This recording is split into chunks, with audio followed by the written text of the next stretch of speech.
Ano yan? Mamaya? Okay. Dalia! Sobrang cute. Paano niyo ginawa yun? Siyempre with the help of our director, Direk Catherine Camarillo, and si Miss L, talagang malinaw yung vision nilang dalawa sa kung paano nila gustong mapanood si Mila at si Adam. So, the work really came naturally easy for the both of us kasi malinaw na yung direction namin Alam na nila yung gusto nilang makita from us, alam nila yung direction na gusto makahan ng storya. So, talagang ginaid lang talaga kami. Kaya mas naging madali yung trabaho para sa amin. Tama, siguro on top of that, yung cameraman, tsaka yung mga locations na kung kami nag-shoot, napakaganda. Ganda rin ng mga kotse na ginagamit ko, ganda rin ng mga suot namin. So everything was really nice. Kaya rin, kumanda yung trailer ng gano'n. Oo, at considering na Korea yon, kumbaga parang home of mga rom-com na K-movies and K-series, parang mas lalo pang nakadagdag. Actually, very romantic ang Korea. Kaya siguro pinili rin ng Pocket Media ang Korea to be one of our locations. Kasi ang dreamy niya kumbaga ang dali na niyang pag-shootan kasi romantic na yung location itself. So parang ang dali nang gumawa ng eksena na nakakakilig. Oo, ganun din ba sa'yo, David, yung Korea, yung dating sa'yo? Yes, actually, sabi ko nga sa Korea, if I were to describe it, parang lahat ng places doon, parang artistic. Artsy. Tapos ang ganda ng mga ilaw, even yung mga river, may ilaw. Tapos yung vibe, tapos malamig pa. So, sabi ko, Korea, ganda talaga, very romantic. How do you find itong character mo na ang yaman, parang, pero choosy pagdating sa babae? I think lahat naman ng mayayaman siguro ay siguro they are perceived as someone who is very sure sa lahat ng ginagawa niya or siguro intimidating, but actually if they meet that person that will make them fall in love, mag-iiba lahat. So, paano mo na-enjoy yung character? Well, I mean, it was so nice to shoot in Korea and also pati yung coach na gamit ko before. Nalala ko nag-drive na ako dun. Sa Subic. Oo, sa Subic. Super na-enjoy ko yun. And yeah, at saka ang galing din kasi ni Direk. So, nakakatuwa na mag-acting ka sa kagaling na Direk. Siguro yung eksena sa meron kasi kami pinuntahan na parang sobrang taas na restaurant. Ang tawag doon parang Sky View Garden Restaurant, ganyan. Na parang, I remember, sobrang exclusive ng restaurant na yun. Nandun siya sa pinakatuktok ng building na yun. And we got to shoot there. So alam mo na talagang tinodo talaga ng Pocket Media ang production value dito sa pelikulang ito. And for us to be part of that scene, para gawin namin yung eksena yun sa ganung kagandang location. Sobrang overwhelming din for the both of us. Sa'yo din yun. Yes, ginasusan talaga yung itong pelikula na ito. Kaya sana ay supportahan nila. Napakaganda. Kilig talaga. Oo. At so, how do you find your role? I mean, compared dun sa role ninyo sa Pulang Araw? Kasi magkaiba, di ba? Ayoko naman. Kasi si Adelina, pinabata ko talaga siya.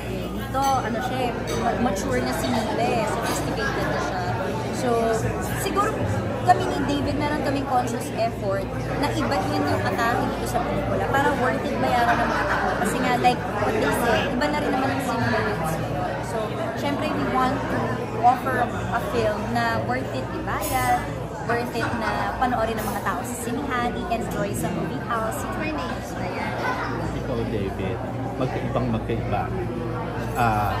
Character mo dito at sa Pulang Araw. Yes, I think big difference. Yung sa Pulang Araw, iba kasi yung dilemma ko as a character, and dito magkaiba rin.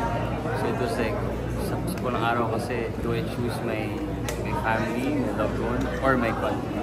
And sa movie naman na ito ay talagang sobrang taas ang tingin ko sa sarili ko na hindi ako makahanap ng taong mamahalin ko, diba? So, until I meet si Mila. Na hindi mo akalain na yung love coach mo pala eh. Doon ka pala. Oo, kasi I think, ano nga yun?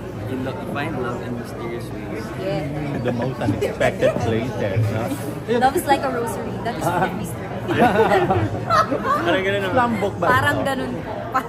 Yun, at ano, kung magko-coach kay David when it comes to love, anong klaseng coaching?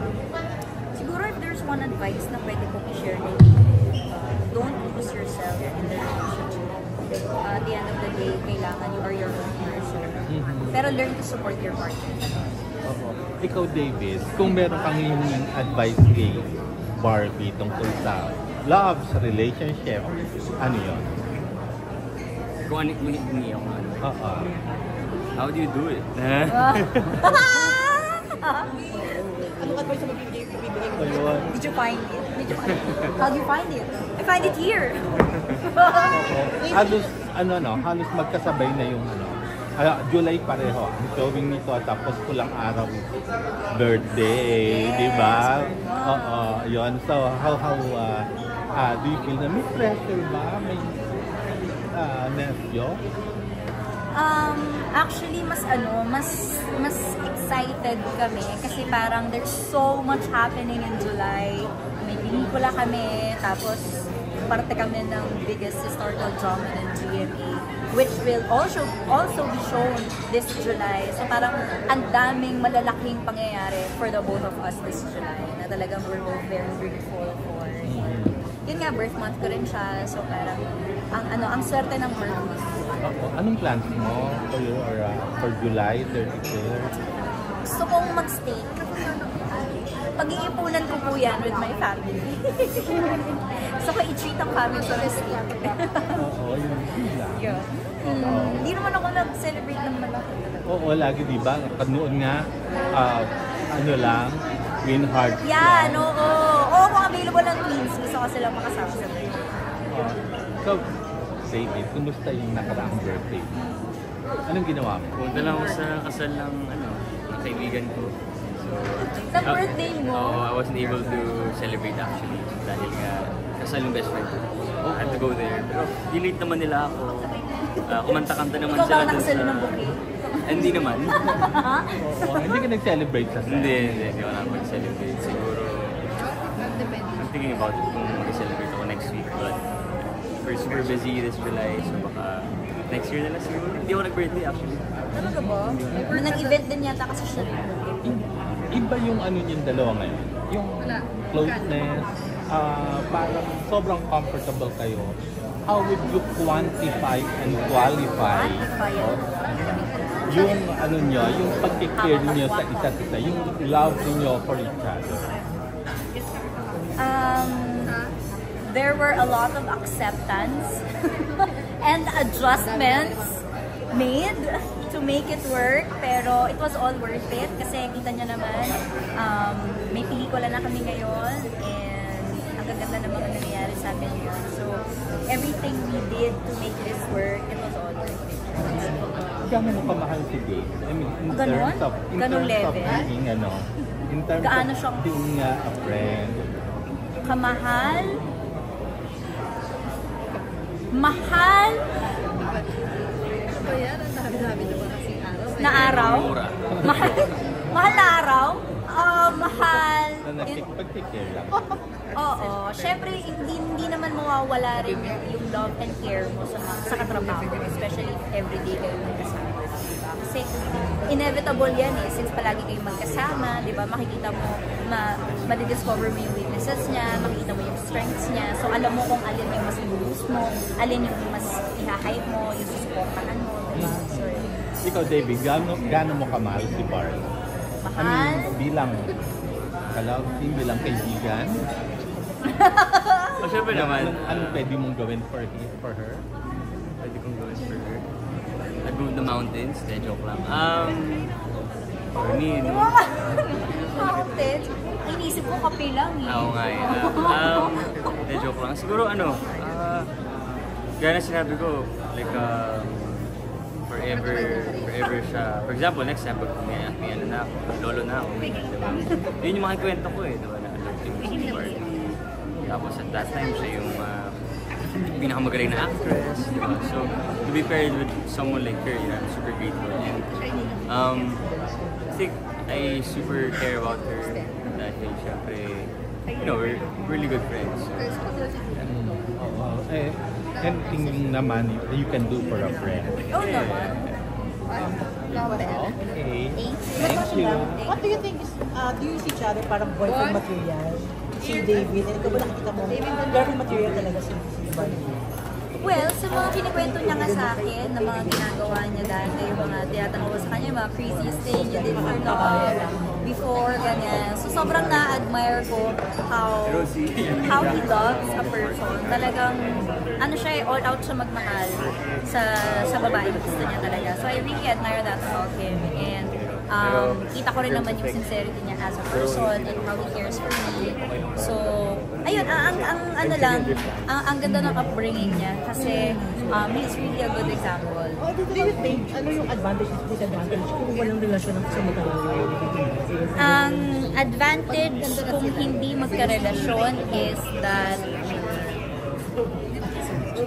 the thrill will always be there, yung excitement and the fantasy will always be there. Kung magiging kami ba or hindi, di ba? It will always be there. So, hindi mamamatay yung chemistry. Kasi parang, di ba, pag binigay mo na, pag naging kayo na, wala nang thrill, wala nang, di ba, parang there's a chance na mabawasan yung kilig kasi mababawasan yung thrill na, ay, wala, okay na sila na eh, ganyan, di ba?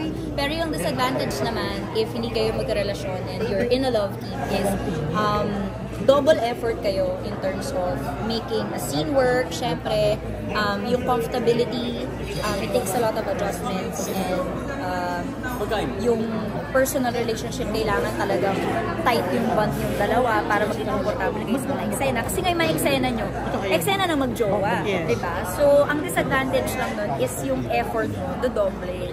Naniniwala ka ba na ang mga manonood ngayon, mas matalino na sila ngayon? Kasi parang mas matalino na yung level ng pag-iisip ngayon. Kasi parang hindi na nila kailangan may relasyon, basta effective lang bilang natin. Kinakagat na ng tao. I think maraming tao na matalino na ngayon. I wouldn't say everyone.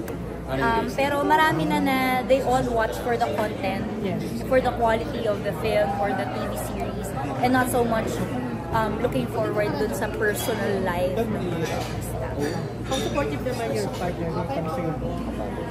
Super, very supportive naman. And we're both excited na mapalabas ng pelikula natin. Talaga? Very supportive siya. Yes. Walang selot lang ganun. Wala. Thank you, Tito Lara. Okay. Ano na? David, interview Ilang mo percent? David, few questions. Okay na ba ba? Wait, tingnan mo, papapicture yung kambal. Oo nga, no! Diba? Naka-bar the blouse ko. Sa bar the blouse. Okay, Naka-bar the blouse.